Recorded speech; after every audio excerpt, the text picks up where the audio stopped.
자, 2017년 국가 지방직 국어 풀이해 드리도록 하겠습니다. 간단하게 총평을 드리면 문제가 쉽지는 않았어요. 그쵸? 한자 문제도 꽤 나왔고 문학 작품에도 우리말 대신에 한자가 이렇게 나와서 읽는 데에도 조금 어려움을 느끼셨을 거고, 그 다음에 단위명사를 묻는 문제가 나와서 또 당황을 하셨을 거고, 그래서 이래저래 시간도 좀 많이 걸렸을 것이고요. 점수도 그렇게 많이 높게 받기는 좀 힘들지 않았나 싶은데, 문제가 또 그러고 보면 또 빈틈도 꽤 있었어요. 뭔 말이냐면 조금만 더 당황하지 않고 좀만 더 문제를 좀 이렇게 유심히 봤다면 풀 수 있는 문제가 또 2문제 이상은 됐었거든요. 자, 무슨 말인지 한번 풀이 들어가 보면서 자, 정리해 드리도록 하겠습니다. 첫 번째 작품 1번이에요. 밑줄 친 말이 어법에 맞는 것은 이라고 했습니다. 첫 번째 보시게 되면 바닷물이 펄에서라고 나와 있는데, 이 펄에서의 시작은 뭐가 되냐면 여러분, 동사하고 형용사의 불규칙을 우리가 공부를 할 때 어간이 변하는 불규칙이 있고 뭐가 변하는 게 있죠? 어미가 변하는 불규칙이 있어요. 그 다음 마지막 단계로 뭐가 있어요? 어간, 어미 둘 다 변하는 불규칙이 있죠. 그때 대부분이 받침에 뭐가 들어가는, 히읗이 들어가는 색깔 관련된 형용사가 어간, 어미가 둘 다 변해요. 그래서 제가 수업을 할 때에는 강조했던 게 뭐였냐면, 하야타가 있었고 음성 모음 들어간 뭐가 있었죠 여러분? 여타가 있는 거예요. 그렇죠? 이해하고 마찬가지로 이 펄에서의 기본형은 뭐였을까요? 당연히 퍼러타가 되겠죠. 역시 퍼러타가 됩니다. 그래서 이때 어간인 히읗도 뭐가 되고요? 사라지게 되고, 어미도 아어 대신에 특별한 어미가 붙어서 얘네들이 둘 다 어간, 어미가 둘 다 변하는 불규칙이라고 했었어요. 그렇죠? 그래서 우리가 공부를 할 때에는 받침에 히읗이 들어가는 이 형용사는 어간, 어미 둘 다 변하는 불규칙이다. 그거 하나 꼭 기억을 해야 되고, 두 번째 기억을 해야 될 게 뭐라고 말씀을 드렸냐면 모음 조화였어요. 그렇죠? 그래서 제가 하야타 같은 경우는 아이고야 깨졌다. 하예서라고 해서 모음 조화 지켜줘야 된다라고 했었어요. 하예서가 맞고, 그쵸? 허옇한 당연히 뭐가 맞고, 예서가 맞다라고 수업을 했었어요. 기억나시죠? 그러니까 퍼러타도 당연히 뭐가 될까요? 퍼레서가 되도록 되겠죠. 그래서 얘는 뭐가 된다? 퍼레서 이렇게 넘어가게 되는 거예요. 그래서 1번이 정답이 됐던 거고, 또아리 같은 경우에는 한글 맞춤법 표 안에 들어가 있는 아이기 때문에 한번 좀 봤다면, 그쵸? 또아리가 아니라 뭐가 맞다? 또아리가 표준어예요. 그러니까 우리가 새앙쥐가 맞냐 생쥐가 맞냐 그 표 안에 있는 거예요. 본말하고 준말 얘기를 할 때, 그러니까 배암이 맞냐 뱀이 맞냐라고 했을 때 뱀이 맞다, 그 파트에 들어가 있는 아이가 되겠죠. 그래서 또아리가 맞아요. 그쵸? 그나마 좀 편했던 건 3번하고 4번은 좀 익숙한 아이들이 나왔죠. 특히 머릿말 같은 경우엔 제가 인사말, 머리말은, 그쵸? 제발 발음하지 말고 무조건 외우라고 할 정도로, 왜냐면 머릿말, 인삼말 너무나 익숙하게 니은이 덧나가게 발음을 하지만 표준 발음은 뭐다? 리말, 인사말이다. 그러니까 사이쇼 들어간다 안 들어간다? 안 들어간다고 얘기를 했었죠. 그 다음에 잠궈야는 계속 나오는 아이들이니까 기본형 뭐였죠 여러분? 잠그다가 되지요. 기본형 잠그다. 그래서 잠그다는 잠그에다가 역시 어미가 붙게 되면 못 탈락된다라고 했죠 여러분? 그렇죠. 탈락되면서 뭐가 된다? 아가 된다라고 했었죠. 그래서 잠가가 되는 거고, 친구 누구 있다라고 했어요? 김치를 뭐하다? 담그다, 담가. 아주 많이 했던 거죠. 요 단어가 제일 익숙했었어요. 그렇죠? 그래서 1번의 정답은 1번이었고요. 2번 문제 한번 보세요. 여러분 되게 당황했어요. 저도 사실은 당황을 했어요. 자, 근데 보시죠. 보기가 뭐냐면 이제 처지를 나타내는 건데, 몇 달 만에야 말길이 되어 겨우 상대편을 만나보았다라고 했어요. 말길이 되어야만 포인트를 심을 조지 마세요. 와, 나 말길이 되어라는 거 모르는데 어떡하지 하지 마시고요. 그 옆에 보시게 되면 말길이 되어가 뭘 꾸며주고 있어요, 여러분? 상대편을 뭐 하게 되었다? 만나게 되었다라고 나와 있잖아요. 그러면 여러분이 말길이 되어라는 걸 모른다 손 치더라도, 그쵸? 상대편을 만났어요. 그럼 첫 번째 1번 보시게 되면 이어 말하다가 되겠습니까? 아니면 3번에 토론이 되다가 마겠어요? 마지막에 재미를 붙이다가 맞겠어요? 그쵸? 먼저 선행돼야 될 거는 나를 소개하게 되었고, 그래서 드디어 뭐 하게 되었다? 그 사람을 만나게 되었다가 문맥적으로 어울리잖아요. 그러니까 말길이 되었다라는 이 관용구를 우리가 몰랐다 치더라도 풀 수는 있었어요. 그렇죠. 그러니까 당황하지 않고 꼼꼼하게 살폈으면은 풀 수 있는 문제였다라고 생각을 해요. 관용구도 역시 여러분 어휘하고 똑같아요. 그냥 길게 보시고요. 계속 하루에 3-4개씩 5개씩 꾸준히 외워두시고 눈여겨두시는 수밖에 없어요. 그래서 어휘하고 이따 어휘도 얘기를 하겠지만 관용구, 속담, 뭐 사자성어 이런 것들은 방법 없어요. 여러분들이 고득점을 맞기 위해서는요 무조건 많이 외워두셔야 돼요. 설마 나오겠어 라는 생각은 하시면 하기 싫어요. 무조건 많이 외워두시는 수밖에 없습니다.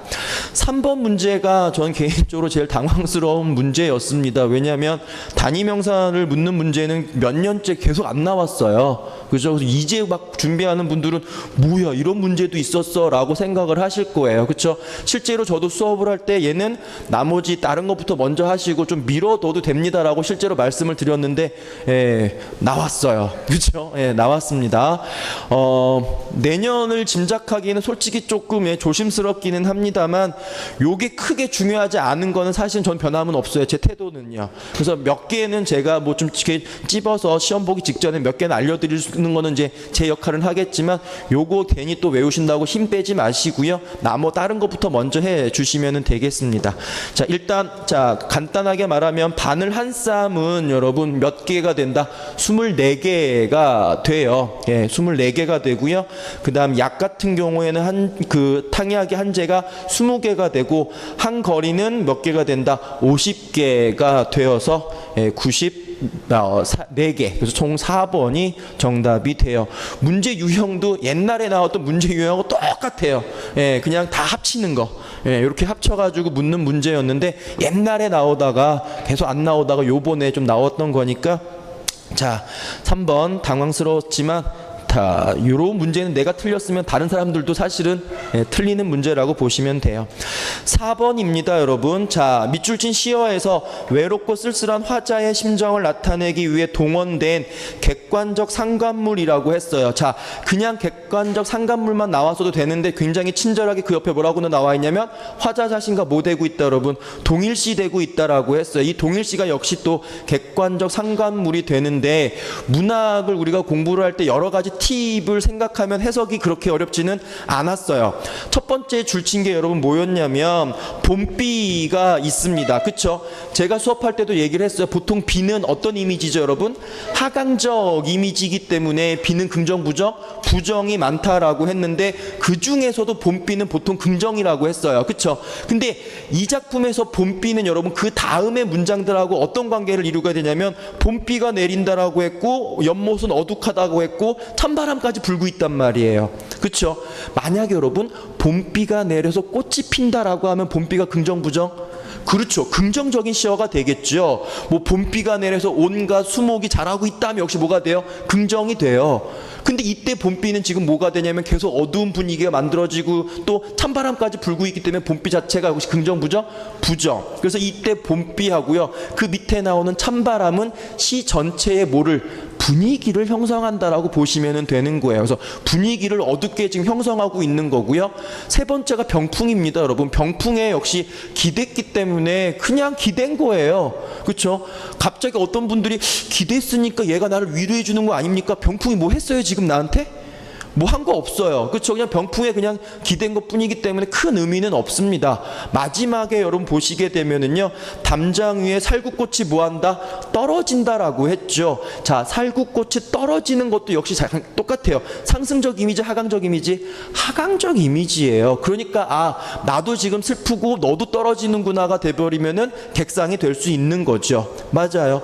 요렇게 아무 배경 지식 없이 들어가도 고를 수 있고요. 추노라고 하는 작품이에요. 제목이요. 제목 원래 일부러 늦게 말씀드리는 거예요. 우리 공부했던 왜 규원가라든가 했던 그 허난설원 있죠. 허균의 누나예요. 허균의 누이가 되는데 전체적인 주제가 뭐냐면 남편 없이 혼자 이렇게 쓸쓸히 지내면서 내 청춘 또는 내 사랑 이런 게 뭐하고 있구나? 떠나고 있구나. 쓸쓸함의 어떤 정서란 말이에요. 그럼 그 쓸쓸함의 정서를 알고 있다면 당연히 살구꽃 떨어진 애가 딱 떨어지겠지만 그거 모르고 간다고 하더라도, 그렇죠? 우리가 그걸 위해서 시를 분석하는 걸 공부했잖아요. 그래서 봄비하고 찬바람은 분위기 형성이고 살구꽃 떨어진다가 객관적 상관물이라고 볼 수가 있는 거예요. 되셨죠? 자, 오른쪽 5번입니다. 5번 문제는 우리가 다뤄봤던 작품 중에 하나예요. 정철 작품이라고 했고, 제가 시 들어가기 전에 어떤 내용인지 말씀을 드렸죠. 성시성을 가진 권농입니다. 그쵸? 농사를 뭐하는 사람? 권장하는 사람 집에 술이 익었다는 얘기를 들은 거예요. 급해 안 급해? 급하다고 했고 막 심장 쿵쾅 거리는 거죠. 빨리 가서 뭐 해야 되는데? 술을 마셔야 되는데, 그쵸? 근데 제가 포인트 줬던 게 뭐였죠? 누운 소 뭐하고 발로 박찼어요. 그쵸? 야 새끼야 빨리 뭐해라? 일어나라. 나 빨리 급하다. 빨리 가야 된다는 얘기죠. 자, 여기서 여러분 문제랑 직결되는 게 여기 있어요. 그쵸? 언치노와 지질타고라고 했을 때 방석 대충 놓고 가는 거죠. 급해요 안 급해요? 급해요. 뭐 해야 되니까 빨리. 술 좋아하는 사람은 알 거예요. 그쵸? 그 직전의 설렘과, 그쵸? 예, 두근거림, 그죠? 그리고 그 떨어지는 똘똘똘똘똘 하는 그 맑은 소리, 그죠? 몇 번이나 나를 깨어나게 만들죠. 그쵸? 여기에서 여러분 격식이라는 게 뭔 말이게 되겠어요? 급한데, 그죠? 그래서 언치노와 지질타고라는 말 자체가 여러분 급한 걸 표현하기 때문에 엄격한 격식하고는 관계가 없어요. 자, 그럼 보기 1번 보시게 되면은요, 소박한이라고 했는데 사실은 솔직히 말할게요. 소박한 빼도 돼요. 그냥 형식적으로 넣어주는 거고요. 술 먹으러 가는 거고, 술 좋아하니까 뭐와 직결된다? 우리나라는 풍류라고 했었죠. 그래서 제가 수업할 때 뭐라고 했냐면 풍류는 꼭 두 가지가 빠지면 안 된다고 했어요. 제 개인적으로는 첫 번째 뭐 자연과 그 다음에 뭐가 되는 거? 술. 그쵸? 요게 풍류라고 보시면 돼요. 그래서 풍류가 되는 거고요. 두 번째에서 박찼다란 얘기니까 지금 역동성, 급하다는 얘기가 되겠죠. 세 번째가 엄격한 격식하고 관계가 없는 거고, 4번 보기가 아주 좋았어요. 공부하기도 좋은 보기가 되는데, 아이야 같은 경우에는 의사를 뭐한다? 간접적으로 전달해요. 누구한테? 송건농한테. 그쵸? 저 마님 뭐 정자수가 오셨습니다. 아유 이 양반 왔구나. 또 이제 내 술 끝난다. 끝장나겠다. 이렇게 전달해주는 매개자가 되는 거고, 대화체로 이끄는 사람도 되는 거고, 또 영탄적 억구도 돼요. 왜냐하면 여러분 시는 초장, 중장, 종장일 때 종장의 맨 마지막 첫 글자는 몇 글자 조정되어 있죠? 세 글자로 고정되어 있고, 이게 향가에서 영향을 받아서 의미 없는 뭐가 들어가기도 한다? 감탄사가 들어간다도 배웠잖아요. 그렇죠? 그래서 이 아이야가 영탄, 감탄사로서도 쓰일 수 있다 없다? 있다가 되는 거였어요. 그래서 5번의 정답은 3번이었습니다. 자, 그래서 6번 문제가 한자 문제인데, 그래도 여러분 이게 설자하고 그 다음에 빗자만 지금 변별이 되고 있어요. 그쵸? 장광설이라고 할 때 지금 혀설자가 들어가느냐 말씀설자가 들어갔냐가 되겠죠. 제가 직전 수업에다가 설이 분명히 나온다고 했는데 젠장 한자만 나왔어요. 그죠? 작품이 나왔어야 되는데 설이 나왔어요. 그죠? 자, 여기서 장광설 할 때는 여러분 말씀설자가 아니라 뭐가 돼야 돼? 나도 웃긴다. 말씀설자가 아니라 뭐가 돼야 돼요? 혀설자가 들어가야 되고요. 그 다음 유언비어 할 때 빗자가 여러분 이렇게 안일 빗자가 아니라 이렇게 돼가지고 뭐가 된다? 바퀴빗자예요. 그러니까 비어하게 되면 말이 뭐한다? 계속 돌고 돈다란 얘기가 되겠죠. 그래서 유언비어는 자체가 떠돌아다니고 흘러다니고 돌고 도는 말이라고 해서 안일빗자가 아니라 바퀴빗자가 들어가서 1번이라고 보시면은 되는 거예요. 자, 그러면 6번에 1번입니다. 한자는 여러분 뭐 지금 밑도 끝도 없이 막 갑자기 내가 공부를 해야지라면 좀 답답하고 힘드시잖아요. 일단 시작은 뭐부터 하시냐면은 기출문제에 나왔던 한자부터 먼저 보시는 게 좋아요. 아까 뒤에 나오게 되면 이제 1조 같은 경우도 사실은 한번 나왔던 거거든요. 그러니까 하루아침에란 뜻이 되기 때문에 이제 아침 조자하고 하루 일자가 들어가는데 그건 다시 하겠지만 기출을 먼저 공부하시고 나서 하시는 게 좋아요. 만약에 요 흐름대로 간다면 한자 문제는 줄지 않아요. 줄지 않고 어떤 식으로든 사자성어가 되든 간에 어쨌든 무조건 도금 달지 않고 나오는 게 계속 유지가 될 것으로 보이기 때문에 한자는 계속 해주셔야 돼요. 조금 더 많이 늘었다라고 할게, 여러분이 할 게 좀 더 늘었다라고 볼 수가 있겠죠. 자, 그러면 7번의 조지훈의 인동차라고 하는 작품입니다. 자, 여기서 제일 중요한 게 이제 인동이라고 하는 거예요. 이제 차 종류의 인동차가 있는데 그 인동이란 말 자체가 바로 뭐가 되냐면 겨울을 뭐하다? 견디다라는 뜻이에요. 그래서 인동이란 말이 겨울을 견디다가 있는데, 자, 우리가 문학 작품을 감상을 할 때 여러분 작품만 따지는 걸 내재적 관점, 절대주의적 관점이라고 하고요. 작가와 관련된 건 작가 표현론이라고 하고요. 시대사회를 반영하는 건 시대사회 반영론이라고 하고 독자 효용론도 있어요. 독자가 깨닫고 그 다음에 감동받고 하는 것은, 그렇죠. 조지훈은 일제강점기 때 활동했던 시인이에요. 자, 그럼 보세요.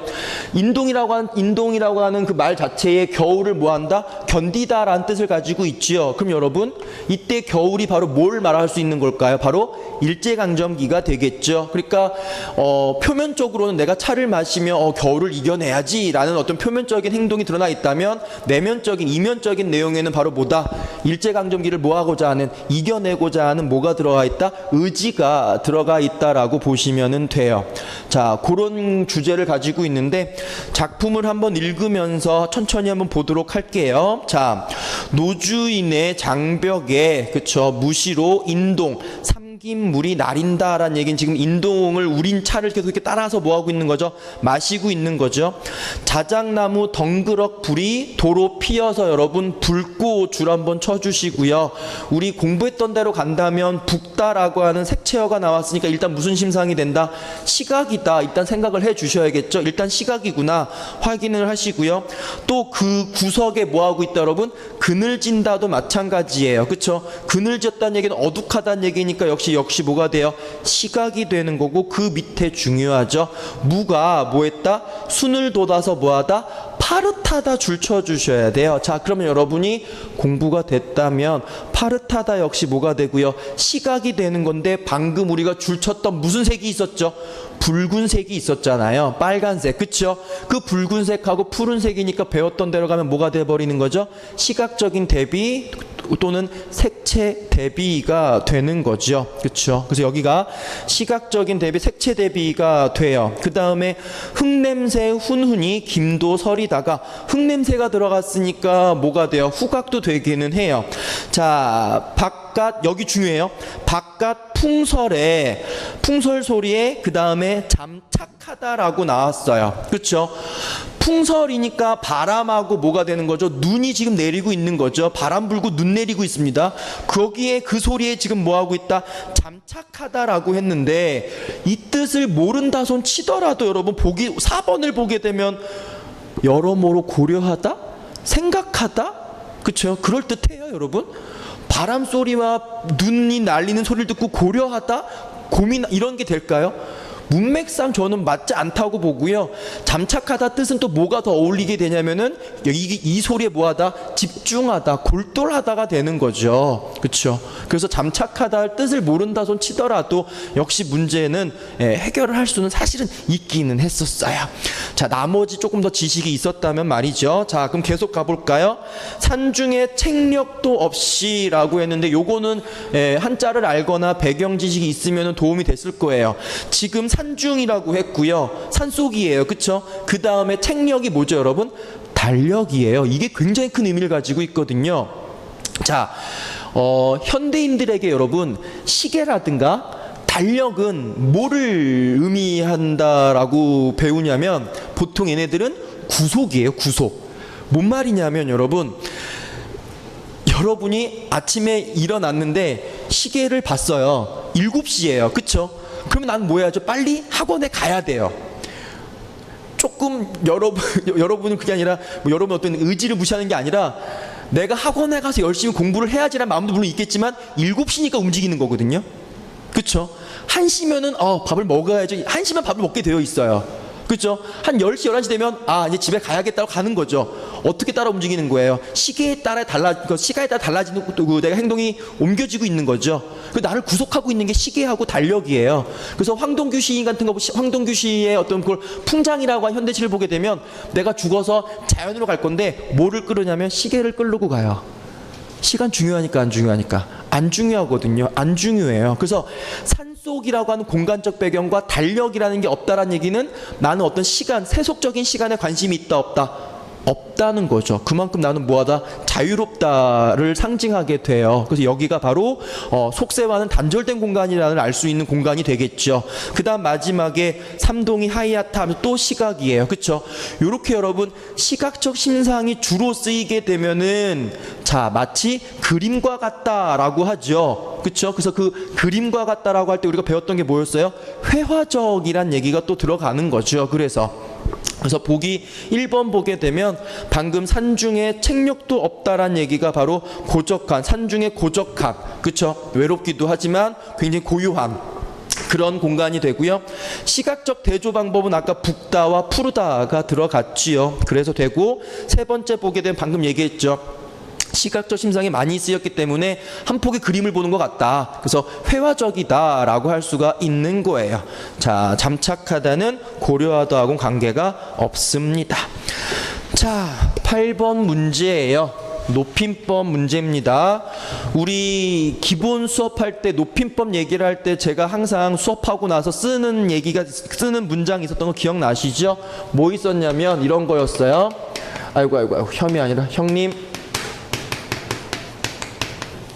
어머니께서 할머니 모시고 병원에 가시었어요. 항상 시작했었어요. 그죠? 항상 했던 건데 이거 하면서 우리가 뭐를 했었냐면은 이 문장 안에 높임법 종류 3가지가 다 뭐하다? 다 들어가 있다라고 공부를 했었어요. 그쵸? 그래서 첫 번째로 제일 쉬웠던 것부터 찾는다면은 여러분 뭐가 제일 쉬워요? 주체가 제일 쉽나요? 주체 한번 찾아볼까요? 이 문장의 주어는 당연히 뭐가 되는 거죠? 어머니예요. 그쵸? 그래서 어머니 깨서라고 하는 주격조사 들어갔지요.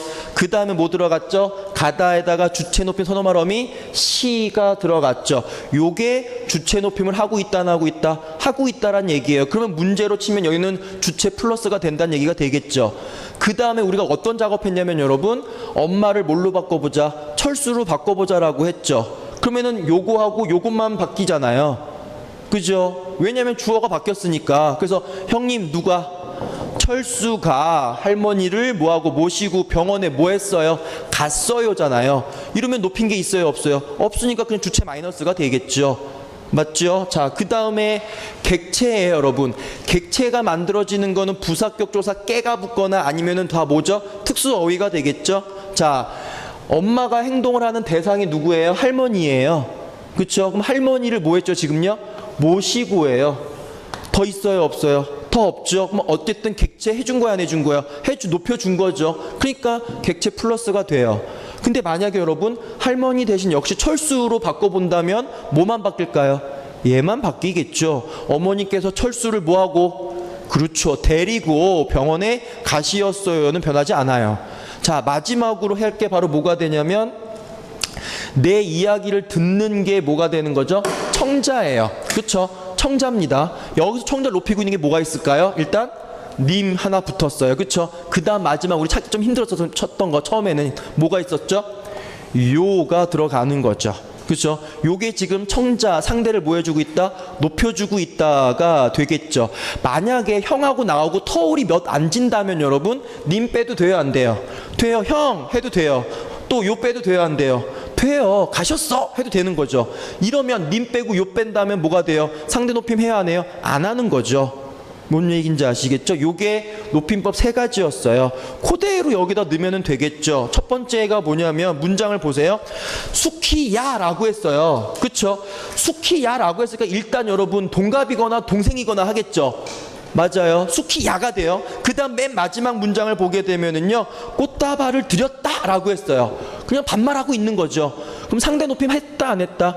안 한 거죠. 그쵸? 안 했어요. 상대 높임은 뭐가 된다? 당연히 마이너스가 돼요. 자, 그러면 두 번째 볼까요? 내가 선생님께 꽃다발을 드렸다라고 했을 때 꽃다발을 준 주어가 누구예요, 여러분? 나죠. 근데 나를 높인 게 있어요, 없어요, 지금? 없잖아요. 그죠? 주격조사 가가 들어가기도 했고요. 깨서가 들어가지도 않았고. 그러니까 주체가 뭐가 되는 거죠? 마이너스가 되는 거예요. 그런데 선생님께가 뭐가 돼요? 객체니까 뭐 했다? 특수어비 뭐 들어갔죠?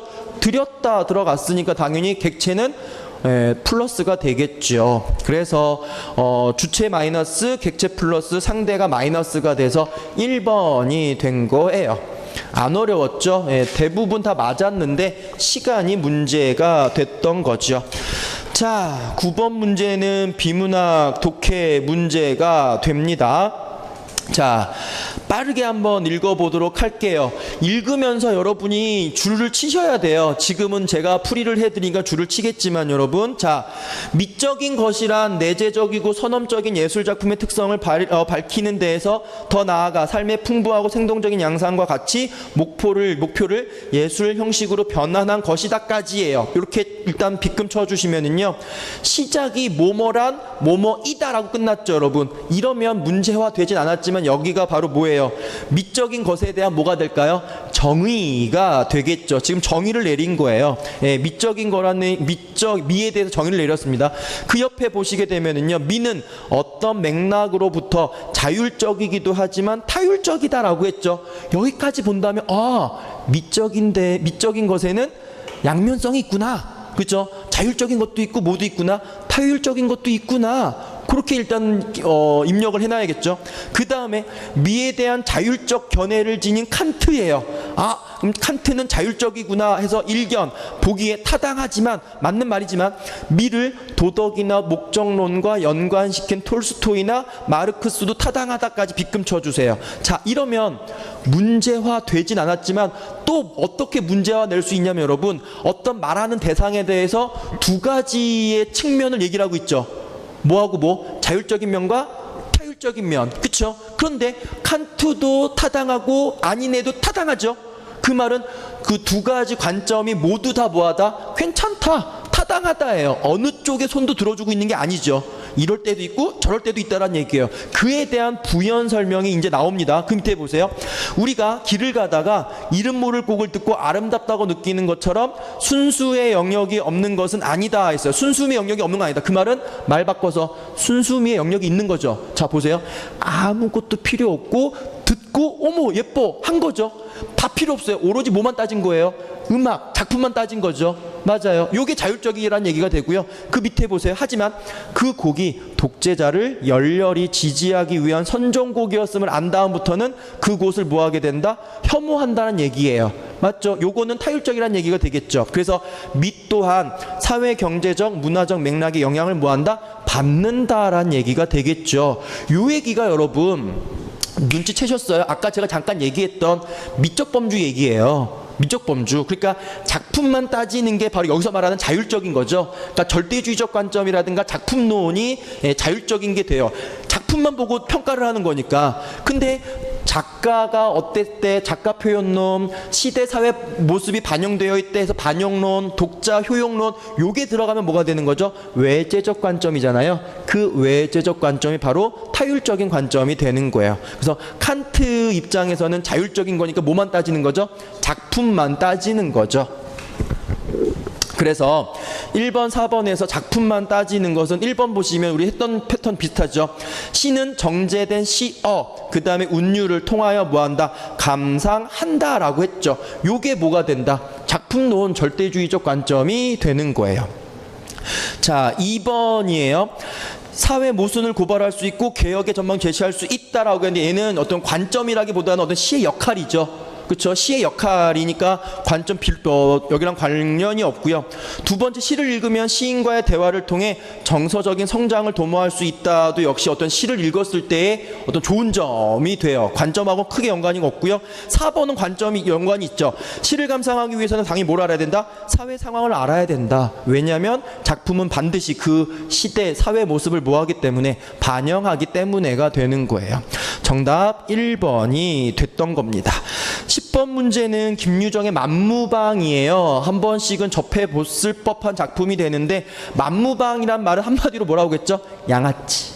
그쵸? 자유로운 영혼이라고 할까요? 그래서 응칠이하고 응호라고 하는 형제가 나오고요. 응호는 진솔한 농군이라고 표현되지만 응칠이는 양아치거든요. 근데 이 양아치 응칠이가 지가 스스로 양아치가 된 게 아니라 일제강점기 어마어마한 착취 때문에 두 손 두 발 들고 양아치가 된 거예요. 그 맥락이 되는데, 첫 번째 문장을 보게 되면은요, 때는 한창 바쁠 때이다. 그러니까 농사일로 바쁜 농번기가 돼요. 하지만 농군치고 송이 파적 나올 놈은 생각하지도 않았으리라는 얘기는, 다른 사람들은 다 농사 짓고 있는데 응칠이만 지금 나는 뭐한다? 송이 따라다닌다 라고 하면서 농사 짓는다 안 짓는다? 안 짓고 있는 거예요. 그래서 파적이 뭐가 된다? 심심풀이라는 의미를 가지게 돼요. 그 다음에 새우잠이 나왔는데, 그냥 여러분이 새우잠 이러면은 편안한 잠 불편한 잠, 불편한 잠이니까 안잠은 아니지 않을까 했으면 맞을 수 있었을 텐데, 그쵸? 그러면 맞았을 텐데, 안잠의 정의가 뭐냐면 여러분, 그 집에서 도와주는 여자, 그쵸? 그런 일, 우리 집에서 먹고 자면서 도와주는 일 하는 여자, 그때 이제 안잠이란 말을 써요. 그래서 새우잠은 그냥 단순하게 불편한 잠을 말하게 됩니다. 그래서 정답이 2번이 되는 거고, 난장 맞다라는 얘기는 이제 몰매를 맞는다라는 뜻이에요. 고유어에 포함되는 거고요. 마지막에 사관을 틀었다라는 말이 역시 좀 배경 지식이 필요한데, 그 옆에 보시게 되면 여러분, 그 위에 줄 한번 보실래요?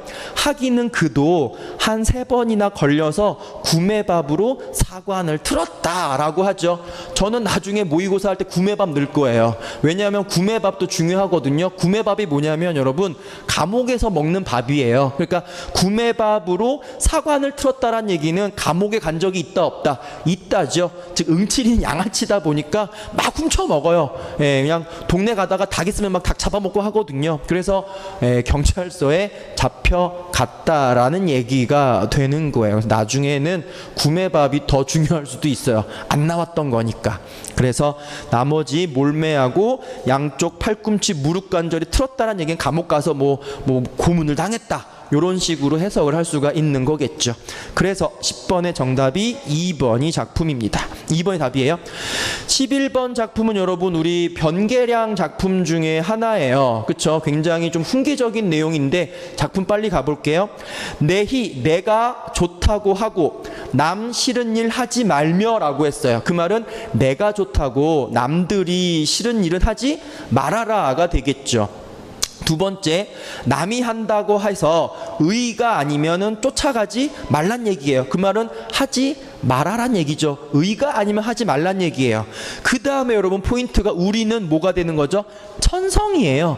타고난 성품을 지키며 어떻게 하겠다? 삼긴 대로, 태어난 대로, 있는 그대로 살겠다가 되는 거죠. 그래서 천성이 포인트예요, 여러분. 그럼 1번 보면 뭐라고 나와 있죠? 잘 몰라도 여러분, 이게 솔성인지 몰라도 옆에 성이지, 성 똑같잖아요. 그쵸? 솔성이 타고난 성품이란 뜻이에요. 그래서 성으로 봐도 찍었어도 괜찮아요. 옆에 건 여러분 뭐예요, 여러분? 선교, 뭐예요 이게? 문경지교 할 때 그 교예요. 사귐, 친구들과 사귀는 거죠. 친구들과 사귀는 거랑 천성을 지키며 사는 거랑은 다르잖아요. 세 번째 뭐 보여요, 여러분? 법은 보이잖아요. 그쵸? 준법이에요. 법을 지키는 거잖아요. 마지막에 뭐는 보여요? 그래요, 학은 보이자, 공부하는 거잖아요. 그쵸? 그래서 솔성, 그 타고난 성품이 1번이 되는 거예요. 한자만 나오면 어머 하지 마시고요. 그죠? 예. 최대한 짜내야죠. 짜내야 됩니다. 그리고 나서 찍어야죠. 그죠? 자, 12번도 역시 조금 어려운 게 있었는데 뉘연이하고 허구헌날은 좀 본 적이 있어요. 그 뉘연이는 여러분 뭐의 잘못이죠? 버젓이의 잘못이에요. 그리고 그 다음에 허구헌날이 아니라 뭐가 맞다? 허구한날이 맞죠. 그래서 1번의 뉘연이는 버젓이의 잘못이고요. 4번의 허구헌은 허구한, 그쵸? 허구하다, 허구한이 됩니다. 그래서 1번하고 4번은 해결이 됐는데 3번이냐 4번이냐가 되겠죠. 뒤어내냐 아니면 깨단하냐가 되겠죠. 그쵸? 아마 틀린 분들이 있으면 이게 깨닫단데 깨단이니까 이게 잘못된 걸 거야 라고 해서 2번을 갔을 수도 있는데 여러분 깨단하다가 역시 뭐하다? 깨닫다하고 같은 의미가 돼요. 그래서 깨단하게가 깨닫다하고 같은 의미가 되고요. 양념을 뒤어내고가 왜 틀리냐면 여러분 우리가 뭐 먹을 게 있나 찬장을 뭐 하기 시작했다? 그렇죠. 뒤지다예요. 뒤지어내다입니다. 그래서 얘는 여기처럼 뒤어내고가 아니라 뒤지어내다가 돼서 뒤져내다가 돼요. 뒤져내다입니다. 뒤져내다. 그래서 3번 깨단하다가 이제 깨닫다가 돼요. 이렇게 하게 되면 이제 어휘 문제가 끝나는 건데 방법은 없어요. 역시 많은 양을 알고 계신 분들이 어쨌든 유리한 입장이라고 보시면 돼요. 자, 13번 역시 한자 문제가 나왔는데 자, 확립이 나오고 그 다음에 위의가 나오고 강도가 센 정도가 나왔고요. 마지막 1조가 이제 포인트가 되는데 1조 앞으로 한 번만 가서 읽어볼까요? 자, 그 위에 것부터 읽어볼게요. 자기의 명리만을 이익을 위하여 그 동지와 지지자와 추종자를 1조의 함정에 빠뜨리고 달아나는 지조 없는 지도자예요. 그쵸? 이때 1조의 이때 한자는 뭐냐면 햇빛량이에요. 오늘은 일조량이 어떻게 되지? 할 때 그 일조거든요. 여기서 하루아침에란 얘기는 날일자, 요거 일자가 들어가요. 한일자가 들어가야 되고 아침조 요게 들어가야겠죠. 요게 하루아침에 아주 짧은 시간이 되겠죠. 야, 나를 사랑한다더니 하루아침에 그게 변해? 라고 할 때 일조가 됩니다. 그래서 13번의 정답은 4번이라고 보시면 되고요. 확립, 위의, 강도 이런 것들 경우는 또 역시 기출이기 때문에 변형해서 나올 수 있으니까 기억을 해 주셔야 돼요. 자, 14번 문제는 동사, 형용사 묻는 문제가 됐습니다. 한자 그 뒤에 해설지 다 있어요, 여러분. 자, 동사하고요. 그 다음에 형용사하고는 우리가 여러 가지 구분 방법이 있었는데 제일 쉬운 방법은 뭐였어요? 기본형에다가 현재 시제 선어말 어미 니은이나 는을 붙일 수 있으면 동사 아니면 형용사라고 했었죠. 그쵸? 자, 그럼 보시죠. 흐드러지게예요. 그쵸? 역시 개가 붙어서 부사어가 되기는 했습니다만 기본형은 뭐가 될까요? 흐드러지답니다. 그쵸? 그러면 벚꽃이 흐드러진다. 돼요? 안 돼요? 안 되죠. 벚꽃이 흐드러진다는 없어요. 그냥 흐드러지다. 상태를 나타내는 말이기 때문에 형용사가 돼요. 두 번째예요. 친구들과 찍은 사진은이에요. 그쵸? 그럼 사진을 뭐 하다죠, 여러분? 찍다가 되겠죠? 똑바로 서 있어. 나 이제 사진 뭐 한다? 찍는다. 가능하죠. 그러니까 품사 뭐가 된다? 동사가 되겠죠. C는 뭐가 들어갔어요? 설레는은 우리가 사동피동 할 때도 이미 배웠잖아요. 그쵸? 설레는은 내가 설레는 거니까 사동조사 넣을 필요 없다라고 했죠. 이미 동사잖아요. 그쵸? 설레다도 되고 모두 되죠, 여러분? 설렌다가 가능하죠. 설렌다 가능해요. 그래서 역시 뭐가 된다? 동사가 되는 거고요. 충만한 봄의라고 할 때 충만한 기본형 뭐예요? 충만하답니다. 그쵸? 가득하다라는 의미를 가지고 있죠. 역시 충만한다는 돼요, 안 돼요? 뭐 내 뜻은 충만한다. 안 되죠. 그러니까 역시 뭐가 돼요? 형용사가 되겠죠. 자, 그 다음에 친구들과 악의 없는이라고 했는데 자, 있다는 여러분 동사도 있고 뭐도 있어요? 형용사도 있어요. 철수가 집에 있다는 동사가 되는 거였고, 바다 위에 배가 떠 있다는, 그쵸, 형용사가 되죠. 근데 없다는 여러분, 철수가 집에 없는다는 안 되잖아요. 없다는 대부분 다 거의 100%예요. 뭐가 된다? 형용사예요. 없다는 동사로 쓰이는 게 거의 없어요. 그래서 없다는 형용사, 없는다가 아니죠. 나 돈 없다는 되지만 나 돈 없다, 없는다는 안 되잖아요. 그죠? 그래서 정답이 형용사만 골라낸 게 2번 문제였던 겁니다. 자, 15번 문제 굉장히 길었어요. 시간이 별로 없으니까 여러분 간단하게 할게요. 이렇게 이제 비문학도 점점 길어질 거거든요. 이 지문은 지금 단락이 하나, 둘, 셋, 넷, 5개의 단락이에요. 맞죠? 들여쓴 게 이제 한 문단이 되는데, 여러분이 훈련을 하실 때는 어떻게 해야 되냐면 단락별로 중요한 줄을 다 쳐주셔야 돼요. 그리고 나면은 이제 문제를 금방 푸실 수가 있는데, 자, 우리는 시간이 별로 없으니까 하나, 둘, 셋, 4번째 단락 한번 볼까요? 밑줄 친 정상과학의 시기, 그 다음 줄부터 한번 읽어볼게요. 그 다음 줄을 보게 되면 뭐라고 나오냐면은요, 정상과학의 시기에는 이미 이론의 핵심 부분들은 정립되어 있다. 따라서 과학자들의 연구는 근본적인 새로움을 쫓아가지는 않고 다만 연구의 세부 내용이 좀 더 깊어지거나 넓어질 뿐이다 라고 했어요. 그쵸? 요게 정상과학의 특징을 얘기를 하고 있잖아요. 그러면 보기 2번에 뭐라고 나와 있어요? 과학적 패러다임의 정착으로 이론의 핵심 부분들이 뭐 되어 있다?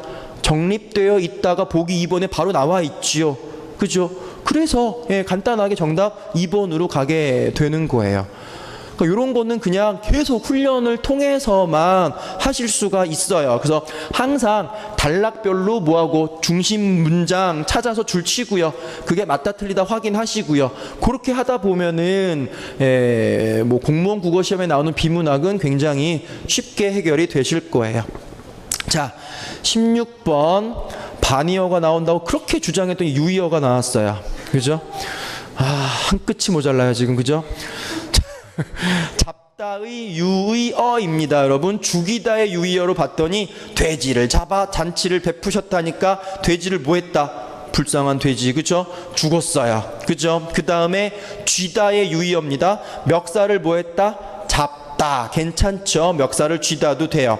자, 어림하다가 뭐냐면 여러분, 짐작하다, 헤아리다가 되겠죠. 근데 보기 3번 봤더니 술집 주인은 시계를 술값으로 뭐 했다? 잡았다란 얘기인데, 이때 잡았다란 얘기는 뭘까요? 담보로 맞다의 의미를 가지고 있는 거죠. 그쵸? 그래서 네가 나한테 얼마 빌려달라고? 한 200 빌려달라고? 지금 네 시계가 얼마 정도 되니까 그래, 그럼 내가 그 시계를 담보로 뭐 하겠어? 잡아두겠어가 되겠죠. 그때의 잡다가 돼요. 어림하다는 뒤에 제가 보기 그 사전에서 다 긁어가지고 갖다 놨거든요. 책 한 권당 뭐 500원씩 잡아도, 어림해도, 그쵸? 잡아도 100권이면 얼마지? 와, 5만 원 이렇게 됐죠. 그럴 때 어림하다, 헤아리다로 쓸 때 얼마씩 잡아도 이렇게 가게 되는 거예요. 마지막에 진압하다는 불길을 뭐하다? 잡았다가 되겠습니다. 되셨어요? 자, 17번 문제 빨리 한번 가볼게요. 자, 빨리 읽을게요 여러분. 자, 해안에서 밀물에 의해 해수가 해안선에 제일 높게 들어온 곳과 썰물에 의해 제일 낮게 빠진 곳의 사이에 해당하는 부분을 우리가 조간대라고 한다까지 빗금이에요. 여기도 역시 여러분 조간대의 뭐가 나와 있는 거죠? 정의. 그렇죠. 정의가 나와 있어요. 이런 게 왜 중요하냐면, 만약에 여기 보기에다가 여러분 조간대의 정의라고 말하면 문제 만들 수 있잖아요. 그렇죠? 그러니까 하나하나 해야 돼요. 조간대 정의가 나왔어요. 그 다음에 보세요. 지구상에서 생물이 살기에 열악한 환경 중 한 곳이 바로 이 조간대이다. 이곳의 생물들은 줄 쳐주세요. 물에 잠겨 있을 때나 또는 그 옆에 공기 중에 노출될 때라는 상반된 환경에 삶을 맞춰야 돼요. 그렇죠? 그 다음 줄이에요. 또 부서지는 파도의 파괴력도 견뎌내야 돼요. 그죠? 그 밑에 또 있어요. 민물이라는 환경에도 적응해야 돼요. 맞아요. 그 밑에 또 있어요. 염분으로 범벅된 몸을 모아야 된다. 춥을 넣어야 한다도 맞아요. 이게 여러분 보기에 뭐가 될까요? 4번이죠. 조간대에 사는 생물들이 견뎌야 하는 환경적 조건에는 어떠한 것이 있는가? 지금 줄친 게 다 환경이에요. 그죠? 근데 여러분 줄친 게 한두 개가 아니죠. 여러 개죠? 그럼 여기는 설명 방식이 뭐가 된다? 그렇죠. 열거가 들어가는 거예요. 환경에 대해서 쭉 나열해서 지금 열거하고 있는 거예요. 두 번째 단락은 크게 중요하지 않고 세 번째 단락 바로 가서 읽어볼게요. 조간대에 사는 생물들은 불안정하고 척박한 바다 환경에 적응하기 위해 높이에 따라 수직으로 종이 분포한다까지. 이게 보기 몇 번에 대한 답이에요? 3번에 대한 답이에요. 왜 수직으로 분포하는 이유지? 왜 수직으로 분포하지? 라는 얘기는 바다 환경에 뭐하기 위해? 적응하기 위해서가 되는 거예요. 뭔 얘기인지 아시겠죠? 자, 그 다음에 그 옆에요. 줄 쳐주세요. 조간대를 찾았을 때 총알 고둥류나 따개비들을 발견했다면 그곳이 조간대에서 물이 가장 높이 올라오는 지점이다가 되는 거죠. 그러니까 어떤 따개비라든가 총알 고둥류를 보게 되면 아, 여기가 조간대에서 가장 높은 지점이다 알 수 있다는 얘기죠. 그러면 보기 몇 번 제껴지게 되는 거예요? 1번 제껴지는 거죠. 총알 고둥류. 그렇죠? 2번에 보게 되면은 총알 고둥류랑 따개비 얘기를 했지만 중부에 사는 생물이 어떤 것들이 있다라는 얘기는 없어요. 만약에 이게 만약에 진짜 본문에 나와 있다면은 다양한 종류의 애들이 뭐가 돼야 돼? 또 열거 예시가 돼야겠죠. 예시되면서 열거가 돼야 되는데 뭐 예를 든다면 중부에 사는 애들은 뭐 등이 있다 이래야 예시가 되고 열거가 될 텐데 그런 얘기가 없었기 때문에 자, 정답은 2번이 되는 거예요. 자, 18번 문제예요. 개요 문제하고요. 요건 이제 개요표라고 하거든요, 여러분. 개요 짜기가 되고요. 그 다음에 이제 화법이라고 하는 것도 이제 중요하게 보셔야 돼요. 문제가 완전 바뀌었어요, 시험 문제가. 예, 이제 비문학도 비문학이지만 어떤 둘이 대화 나누는 거, 근데 이렇게 개요표 짜는 거는 반드시 공부를 하셔야 돼요. 예, 반드시 문제를 풀면서 공부를 하셔야 되는 부분이기 때문에 자, 18번 한번 보시죠. 되게 쉬웠어요. 쉽기는 했습니다. 자, 주제문이라고 했는데 서론이 뭐냐면 최근 수출 실적 부진 현상이에요. 그 다음에 본론에 수출 경쟁력 실태를 분석해보자라고 했는데 가격 경쟁력 요인으로 제조 원가가 상승하고 고금리에다가 환율이 불안정해가지고 가격 경쟁력이 떨어지는 거죠. 그래서 결국 수출이 잘 된다 안 된다? 안 된다예요. 두 번째는 여러분 비가격 경쟁력의 요인을 살펴봤어요. 요인. 첫 번째가 기업이 연구개발을 안 해요. 그러니까 이거는 제품의 경쟁력도 떨어진다는 얘기가 되겠죠. 두 번째는 뭐냐면은 품질 개선을 안 해요. 세 번째, 판매 후 서비스가 뭐하다? 부족해요. 팔 때만 팔고 서비스는 안 합니다. 나 몰라라 해요. 그리고 납기도 지연이 돼요. 아, 이게 지금 요인이에요. 맞죠? 이러한 요인들 때문에 뭐가 떨어지고 있다? 수출량이 떨어지고 있다는 얘기죠. 그럼 마지막에 결론이 뭐예요? 분석 결과를 요약한 다음에 수출 경쟁력 향상 방안을 제시를 해야겠죠. 그렇죠? 그럼 여러분 방금 얘기했던 이 요인을 뭐 하면 돼요? 고치면 되겠죠. 그죠? 그럼 보기 1번 보세요. 정부가 수출 산업을 적극 지원해야 된다. 말 멋있죠. 근데 여러분 어디에도 정부가 지원을 안 해서 수출이 안 된다는 얘기는 없어요. 그쵸? 요인에 정부가 지원에 미흡하다 이러면은 정부가 지원해야겠네가 됩니다만 정부 지원이 미흡하다는 요인은 없어요. 그러니까 관계가 없는 거고요. 2번 내수 시장의 기반을 강화하자라고 했는데 내수 시장 기반하고 또 여기도 크게 연관이 없죠. 수출인데 왜 내수야? 그렇죠? 내수는 국내에서 파는 거가 되고 지금은 수출이란 말이죠. 3번이 제일 매력적이긴 했어요. 왜 그럴까요? 기업이 연구개발 투자비를 늘리고 품질 향상에 많은 노력을 기울여야 된다라고 했으니까 아까 연구개발 안 한다고 했고 품질 개선 안 한다고 했죠. 그거를 지금 개선하는 거잖아요. 좋아요. 아주 좋아요. 하지만 여러분 뭐가 빠졌어요? 가격 경쟁력은 빠졌잖아요. 그렇죠? 그러니까 뭉뚱그려서 이러한 요인을 분석했으니까 이것을 뭐하자? 해결한 다음에 해결하면 수출량이 뭐하겠지? 늘겠지가 되는 거죠. 사람이었어요? 짐승이었어요? 사람이었어요? 술 마실 시간인가요? 뭐 화가 났나요 지금? 짐승인 줄 알았어요. 그래서 정답이 몇 번? 4번이 되는 거예요. 아셨죠? 나중에 개요표 문제 많이 풀 수 있는 시간 가질 테니까 필요하시면 오세요. 자, 19번 별표 치시고요. 그나마 제가 평소에 말했던 중요해요, 이렇게 나올 거예요 했을 때 제일 똑같이 나온 문제가 요 문제예요. 품사 중에서 대명사가 진짜 핫하다고 했어요. 그죠?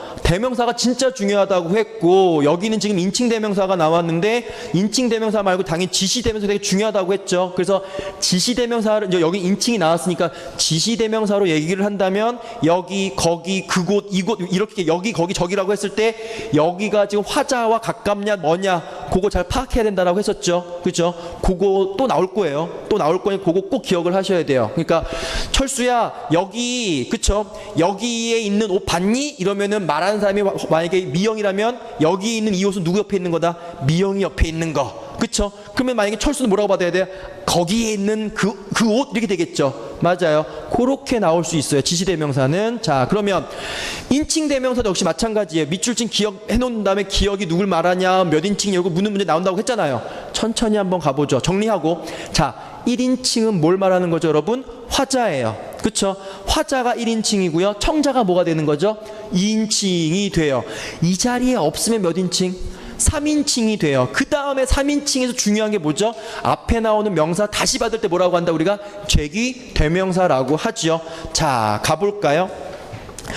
그쪽에서 물건 하나를 맡아주었으면 해요라고 했어요. 그쵸? 그럼 그쪽은 내가 말하는 사람이고 그쪽은 내가 말을 하는 사람, 듣는 사람이 되겠죠? 그럼 당연히 몇 인칭이 된다? 2인칭이 되겠죠. 그쵸? 일단 2인칭이에요. 그 다음에 그건 우리 할머니의 유품이에요 라고 했어요. 그쵸? 우리 할머니입니다. 우리는 누굴 말하는 거예요? 화자. 그죠? 화자죠. 몇 인칭이에요? 1인칭입니다. 그쵸? 그 다음에 포인트가 되는데 유품이란 말이 포인트가 되기는 해요. 왜 그럴까요?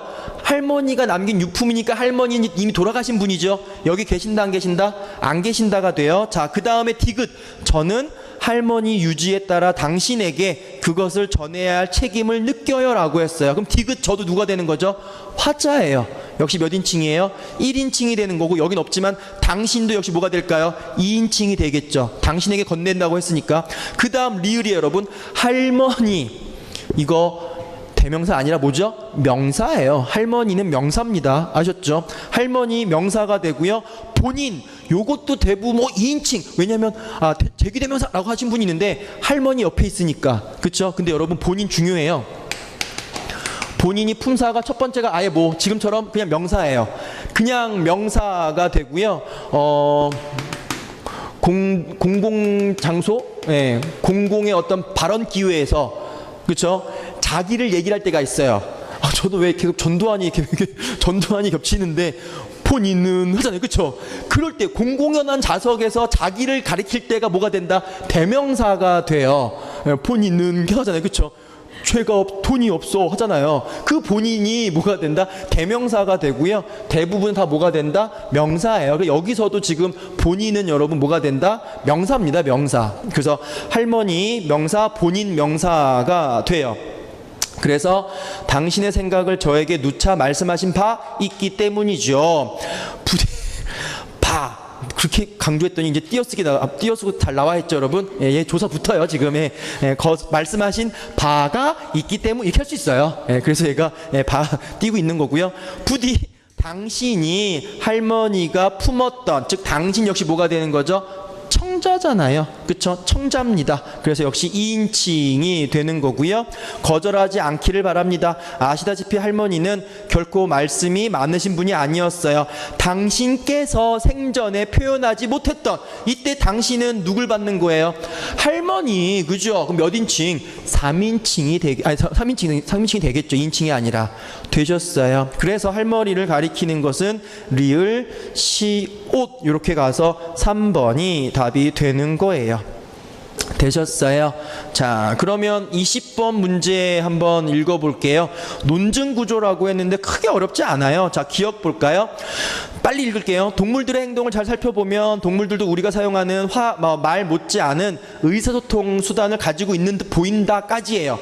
이 전체에서 기억은 여러분 화제예요. 화제. 그러니까 화제를 제시한 거죠. 인간에만 언어가 있는 게 아니라 동물들한테도 언어가 있는 것처럼 보여. 같아요. 그 다음에 니은이 뭐냐면 기억의 화제에 대한 부연 설명이라고 봐도 돼요.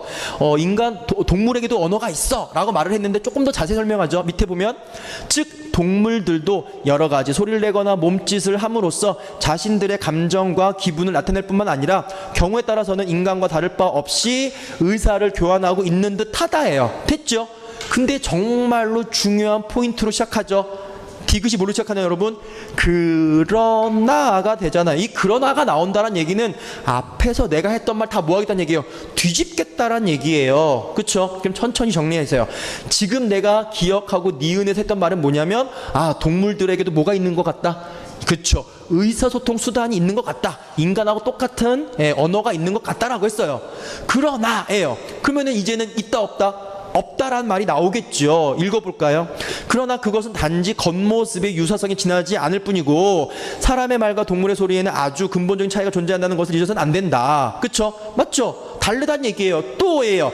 동물들이 사용하는 소리는 단지 배고픔이나 고통과 같은 생물학적인 조건에 대한 반응, 두려움이나 분노 같은 본능적인 감정들을 표현하기 위한 것에 지나지 않는다가 되겠죠. 요게 뭐가 되는 거예요? 다 근거들이 되는 거죠. 그쵸? 이게 다 근거예요. 그래서 동물의 언어는 인간의 언어와 같다 다르다? 다르다. 왜냐하면 얘네들은 다 본능적인 거에만 언어가 있지 본능적인 걸 제외하고는 언어가 없다라는 근거를 내세운 거예요. 그래서 마지막 미음이 뭘까요?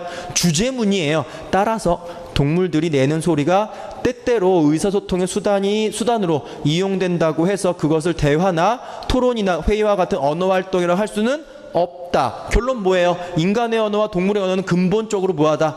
다르다. 이게 주제문이 되겠죠. 그렇죠? 만약에 요 지문 가지고 문제를 낸다면 그럼 이 글의 주제문은 이러면은 방금 제가 얘기했던 거가 되겠죠. 인간의 언어, 동물의 언어는 근본적으로 뭐하다? 다르다가 이 글의 주제문이 또 될 수가 있는 거예요. 되셨죠? 자, 준비 많이 하신 분들도 있을 거고 좀 부족하신 분들도 있을 거고 어쨌든 시험 끝나고 나면 늘 허무해요. 그렇죠? 늘 허무하고 내가 이러려고 공부했나 싶은 것도 있고 그렇습니다. 그런데 그 심정은 나뿐만이 아니라 모든 수험생들의 공통된 심정일 거예요.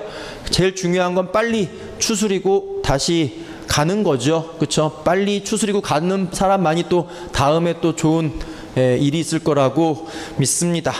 공부 열심히 계속 하시고요. 제가 도와드릴 수 있는 부분이 있으면 언제든지 말씀하시면 도와드리도록 하겠습니다. 다음 시험 때까지 또 화이팅 하셔야 됩니다. 아셨죠? 오늘 여기까지 할게요. 수고하셨습니다.